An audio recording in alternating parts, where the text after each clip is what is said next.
r/AskReddit. In what way does a TV show or movie show a procedure from your profession that make you roll eyes at how stupidly it's misrepresented? Any house flipping show grossly misrepresents the ease of house flipping and the numbers. It's been a while since I've seen the current product, but in the past it was quite common for those shows to completely ignore holding costs like property taxes, insurance, lawn care, utilities, etc.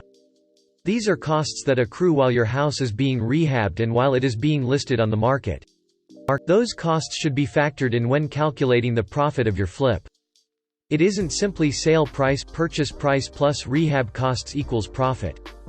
You have to factor in holding costs and any other transactional costs that occur at the sale. As a result, you have so many clueless people who are trying to flip houses because they think it is so easy on TV. Nuclear waste disposal chemist, and The Simpsons, although a great show, has ducked us royally. The amount of people who think that nuclear waste is a green ooze that flows through rock, getting into the groundwater and mutating everything it touches is insane. In reality, in North America and most of Europe, nuclear waste is small black uranium pellets that look a bit like bigger rabbit food. Every time someone asks, what happens if it spills during transport, the look on their face is as if we are crazy when we say we get those grippers on poles and pick them up is priceless. Any portrayal of medical research inevitably shows some crusading doctor pulling strings to get someone into a trial, which always results in a 100% cure rate. That's not how any of this works. Also, labs never have the equivalent of mood lighting, and most lab reagents look like water, not like a rainbow puked all over the place. I work in IT at an air traffic control organization. The TV show in question is Scorpion, Season 1, Episode 1. The procedure is, well, everything. To paint a picture, Scorpion is a show about a team of geniuses solving problems that others can't solve.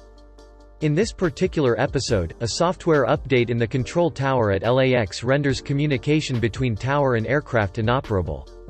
This is a problem, because without communication, the pilots don't know when and where to land and will just keep circling in a holding pattern until they run out of fuel and crash. I don't remember the exact details of the episode, but I believe it continues with the team trying to obtain a backup of the old software to restore it. Unfortunately, the backup is stored in some off-site location that looks like a shady storage unit. And the clock is ticking, because the backup is automatically deleted after a certain amount of time. Needless to say, this first plan fails. But then comes the solution. Airplanes run the same software and they still have the old version. So if they can just download the software from an airplane, they can then upload it onto the systems in the control tower. So they manage to contact one of the airplanes circling the area by calling one of the passengers on a satellite phone. Since the airplane can't land, somehow, the only way to obtain the software is by downloading it from a flying plane, and this is achieved by putting the team in a sports car that's racing across the runway of a nearby airport while the airplane is doing a low pass over the runway directly above the car. They then open a hatch on the airplane and hook up their laptop to the plane with an Ethernet cable. Ultimately, they're able to complete the download before they run out of runway and the airplane has to take off again. There are so many things wrong in this episode that it's hard to see which things they got right. But here are some of the main points. Software updates are never rolled out without a fallback solution. Typically the old system being on active standby or by doing a gradual rollout where not all equipment is updated at the same time. The exact procedure depends on the nature of the equipment and the update, but there's always a plan B. If a tower becomes unavailable for whatever reason, planes don't helplessly circle around until they crash. The tower only handles arrivals and departures, but all traffic beyond the immediate vicinity of the airport is handled by an Area Control Center (ACC). If a plane is in comms range of a tower, it'll also be able to communicate with the local ACC. So if the tower is unavailable at the destination airport, the pilot can hail the ACC controller that they just spoke to in transit towards said airport, and ask for assistance. The planes can then be rerouted to nearby airports. Backups are not kept in shady storage units and don't expire within a day of being created. Planes don't run the same software that air traffic control uses. You can't simply take a backup from one and load it onto the other. Ignoring the previous point, why would they need to fetch a backup from an airborne plane rather than find some unaffected aircraft on the ground somewhere? I don't even want to think about the physics and timing implications of trying to hook up a flying plane to a laptop while driving underneath it in a car. The fact that the aforementioned stunt takes place on the runway of a nearby airport should be a major hint that, yes, the Los Angeles area does have more than one airport. Scorpion was an amazing show in the "it's so bad it's good" category, and that first episode still brings a smile to my face. Oh look, an ancient text in Aramaic. I'll just translate this immediately and make it rhyme and everything in English too. Reality, it looks like Aramaic maybe, but I'm not sure. Could be a similar dialect? This word means horse, I think. Or maybe skin. There's a word here that just means to do, but there's no context. Honestly lads, this could be about anything. See also, spies who are meant to speak XX language like a native and who are barely comprehensible. Reporters in TV shows always have unlimited time and resources to devote to one big story that would never be assigned, like working undercover at a store in December to write about Christmas shopping.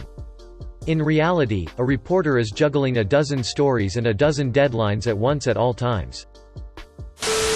Psychiatric hospitals showing patients just sitting and laughing hysterically or doing any sort of stereotypically crazy behavior. People with mental illness are usually fairly normal in behavior, they're just going through a tough time. I've worked in a psych ward for 2 years now, and have never, ever seen anyone act like that, apart from one patient who eventually admitted to faking psychosis. Also, the whole thing of immediately sedating, restraining patients who get upset is bullpoop. Staff are trained to verbally de-escalate. Restraint is used when that fails. Seclusion is used when that fails. Chemical restraints, sedatives, are used if seclusion fails. I have never seen mechanical restraints used.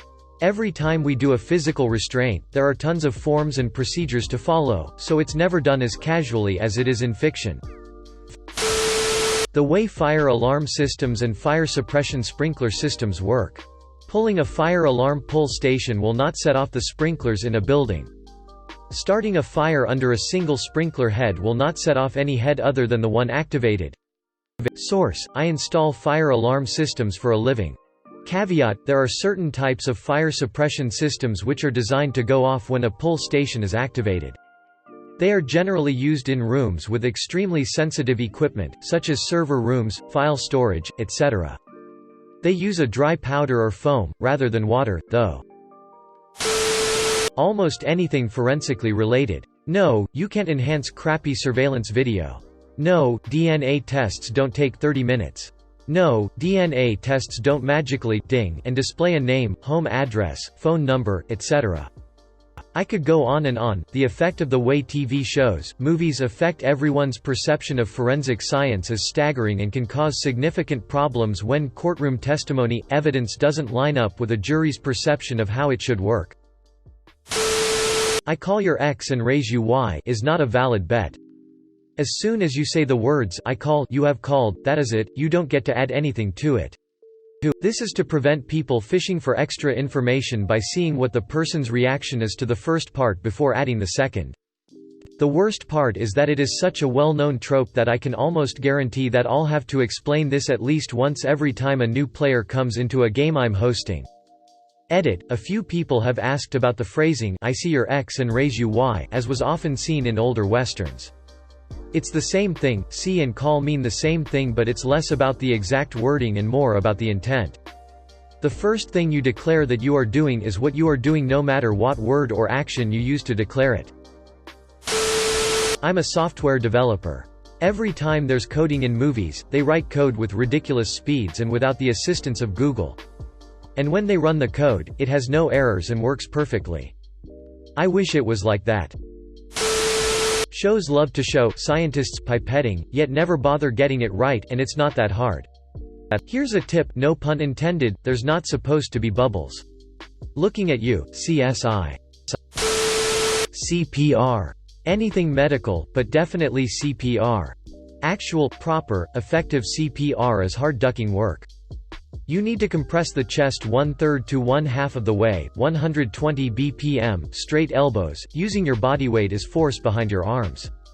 It takes so much out of you that you need to rotate compressors every 2 minutes in order for it to be effective.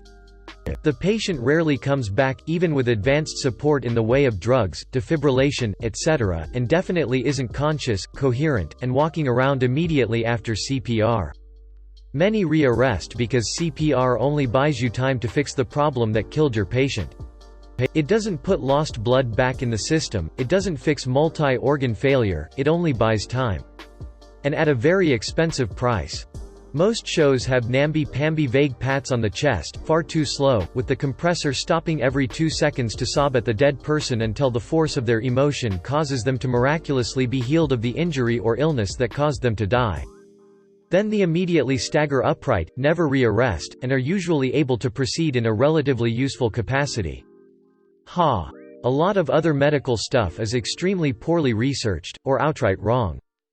People using stethoscopes without the earpieces in their ears, the wrong end of an IV line taped to the patient, people walking off incapacitating wounds. But CPR bugs me most of all.